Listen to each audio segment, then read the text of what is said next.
আসসালামু আলাইকুম। Real village cooking চ্যানেলে সবাইকে ওয়েলকাম জানাচ্ছি। আজকে একটা নতুন পর্ব নিয়ে হাজির হলাম। আপনাদের সঙ্গে আজকে শেয়ার করব বেগুনি রেসিপি। কি করে 3 থেকে 4 ঘন্টা মুচমুচে এবং ক্রিস্পি বেগুনি রাখা যায়। আজকে সেটা আপনাদের সঙ্গে গোপন টিপস শেয়ার করব। খুবই মুচমুচে এবং ক্রিস্পি থাকবে। চলুন তাহলে আজকে রেসিপি শুরু করা যাক। এখানে আমি একটা বেগুন নিয়ে নিয়েছি। এখানে এরকম পাতলা পাতলা করে সরু সরু করে কেটে নিয়েছি। এই দেখুন, ঠিক এইরকম পাতলা করে কেটে নিতে হবে। এইরকম করে ভালো করে ধুয়ে পরিষ্কার করে নিয়েছি। এক্সট্রা যে জলটা থাকে একটু ঝরিয়ে নিতে হবে এর মধ্যে।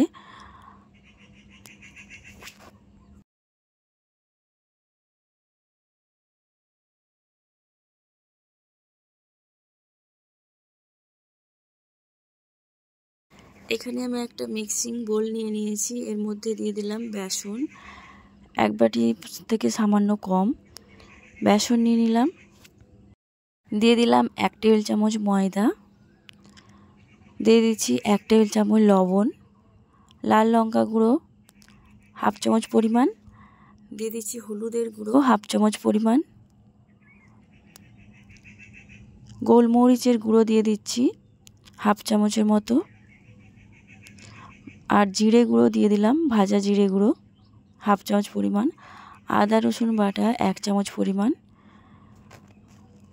এখানে দিয়ে দিলাম কর্নফ্লাওয়ার 1 টেবিল চামচ। সব কিছুকে ভালোভাবে মিশিয়ে নেব। আপনারা এখানে কর্নফ্লাওয়ারের পরিবর্তে চালের আটাও ব্যবহার করতে পারেন।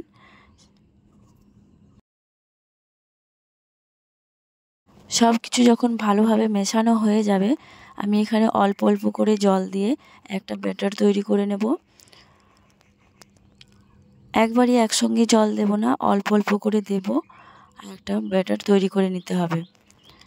খুব বেশি পাতলাও না আর খুব বেশি গাঢ়ও না, মিডিয়াম একটা ব্যাটার তৈরি করে নিতে হবে। বেগুনি অনেকেই খেতে পছন্দ করেন।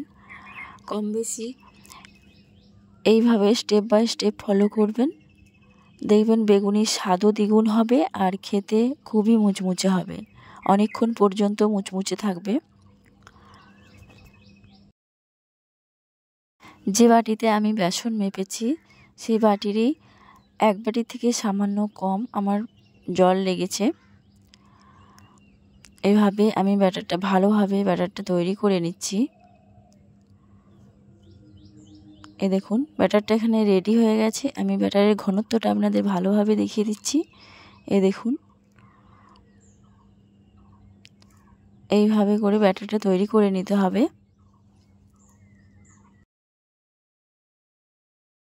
এই পর্যায়ে আমি দিয়ে দিচ্ছি 1/2 চামচ পরিমাণে বেকিং পাউডার। বেকিং পাউডার দিয়ে ভালোভাবে ফেটিয়ে নিতে হবে।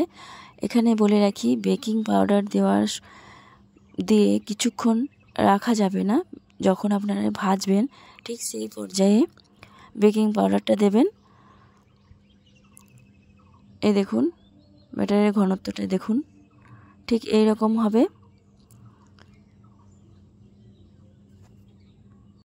এখানে ব্যাটারটা খুব ভালোভাবে রেডি হয়ে গেছে। এবার আমি বেগুনিগুলো ভেজে নেব। এখানে আমি নিয়ে নিচ্ছি অয়েল, ভেজিটেবল অয়েল নিয়ে নিয়েছি, খুব ভালোভাবে গরম করে নিয়েছি। এবার একটা একটা করে বেগুনি আমি এখানে তেলের মধ্যে দিয়ে দেব। তেলটা আমি ভালোভাবে গরম করে নিয়েছি হাই ফ্লেমে। এবার গ্যাসের ফ্লেমটাকে আমি হাই টু মিডিয়াম ফ্লেমে রেখেছি। বেগুনি ভাজতে বেশি টাইম লাগে না, খুব অল্প সময়ের মধ্যে ভাজা হয়ে যায়।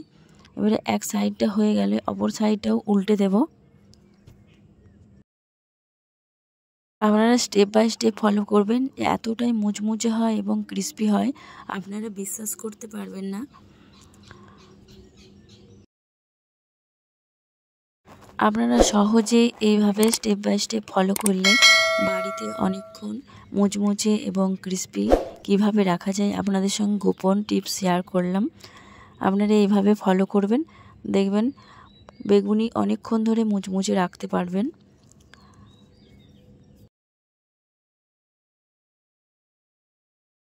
বেগুনিগুলোকে উল্টে পাল্টে লাল লাল করে ভেজে নিতে হবে। এই দেখুন কালারটা খুব ভালোভাবে চেঞ্জ হয়ে এসেছে।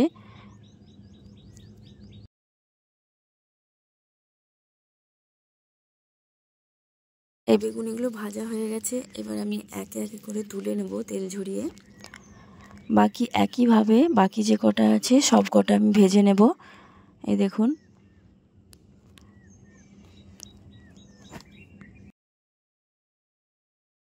গরম গরম চায়ের সঙ্গে এইভাবে গরম গরম বেগুনি ভেজে খেলে তো অসাধারণ লাগবে।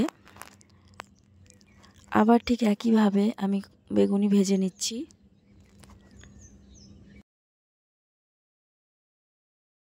এক সাইডটা হয়ে গেলে অপর সাইডটা আমি উল্টে দেব। ঠিক একইভাবে দু সাইডটাই লাল লাল করে ভেজে নিতে হবে। ভাজার সময় এইভাবে উপর থেকে একটু করে তেল ছিটিয়ে দেবেন, দেখবেন খুব ভালোভাবে ফুলে উঠবে।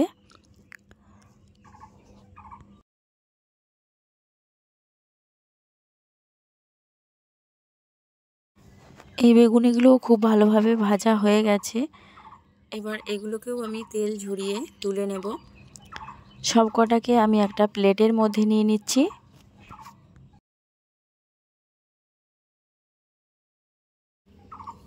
এই দেখুন কতটা মুচমুচে এবং ক্রিস্পি, আপনারা দেখেই বুঝতে পারছেন। কালারটাও খুব সুন্দর এসেছে। ঠিক এই পর্যায়ে তুলে নিতে হবে।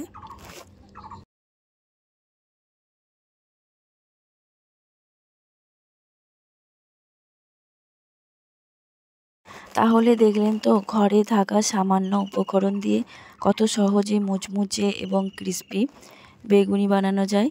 আপনারা যখন খুশি অল্প টাইমের মধ্যে বেগুনি বানিয়ে নিতে পারবেন। এই রোজা রমজান মাসে ইফতারে এইভাবে বেগুনি বানিয়ে খেতে পারেন। আগের থেকে বানিয়ে 3 থেকে 4 ঘন্টা মুচমুচে রাখতে পারবেন। এইভাবে বেগুনি বানালে বাচ্চা বড় সকলের খুবই পছন্দ হবে। আমি একটা আপনাদের ভালোভাবে দেখিয়ে দিচ্ছি। এই দেখুন খুবই মুচমুচে, এই দেখুন খুবই মুচমুচে হয় আর খেতে খুবই সুস্বাদু। স্বাদ বাড়ানোর জন্য ওপর থেকে সামান্য আমি বিট লবণ ছড়িয়ে দিলাম, কারণ যখন আপনি বেগুনি খাবেন এর মধ্যে যখন বিট লবণ মুখে পড়বে খেতে তো অসাধারণ লাগবে। আমি একটা ভেঙেও দেখাচ্ছি আপনাদের। দেখুন কতটা মুচমুচে এবং ক্রিস্পি, ভেতরটা ফাঁপালো। এই দেখুন বেগুনটাও খুব ভালোভাবে সেদ্ধ হয়ে গেছে। তাহলে আপনারা যদি নতুন হয়ে থাকেন চ্যানেলটা লাইক দেবেন এবং সাবস্ক্রাইব করবেন। আজকের রেসিপি এখানেই শেষ করছি।